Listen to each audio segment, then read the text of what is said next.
the only thing that could be bad is to take it too seriously.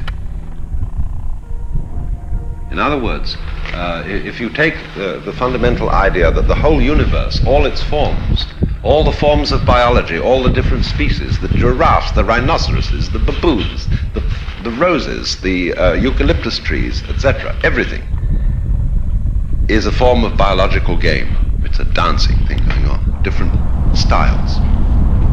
And we wouldn't want to say to any of those things, you shouldn't have them.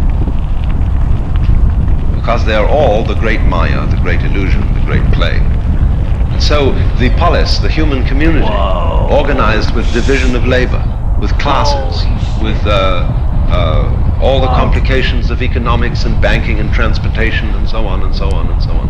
All this is a particular kind of play. And each form of it is as legitimate as, say,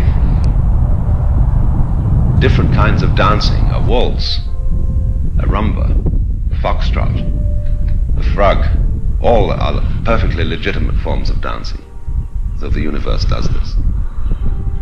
But the important thing to understand, what the sannyasin, the shramana, the man who goes outside the pale, is saying is, please, people who are in the pale, my existence reminds you that you're only playing. Don't take it too seriously. Because if you take it too seriously, you're going to start destroying each other and fighting and saying this city against that city, this country against that country, so on, because you're too involved. So every sane society allows a certain number of people to deviate.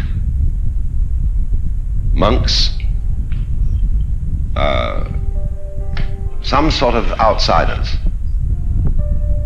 It says you don't have to join, you don't have to play the game.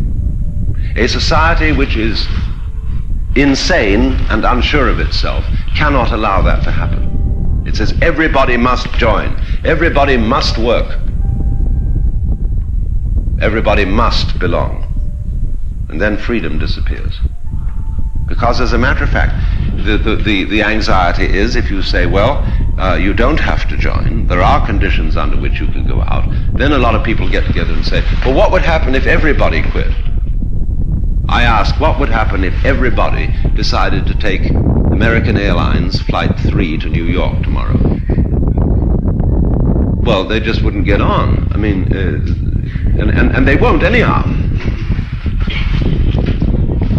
Because a lot of people aren't interested in that, are not ready to quit. That doesn't mean that they're inferior. The acorn is not inferior to the oak tree.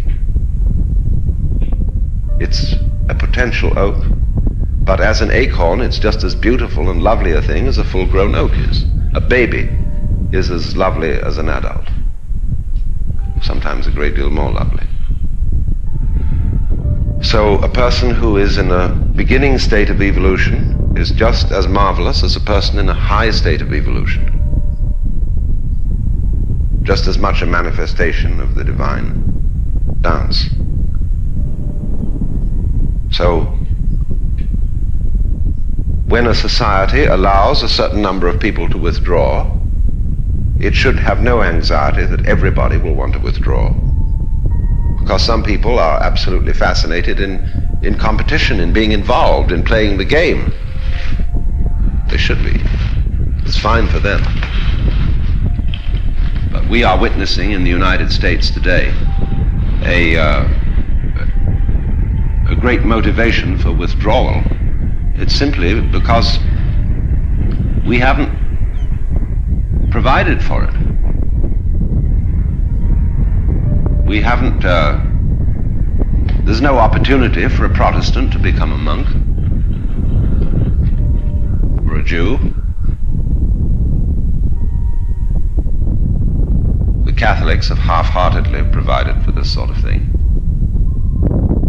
And there have to be people who stand outside the game and do not identify themselves with a class, with a name, with an ego, with a persona, with a role.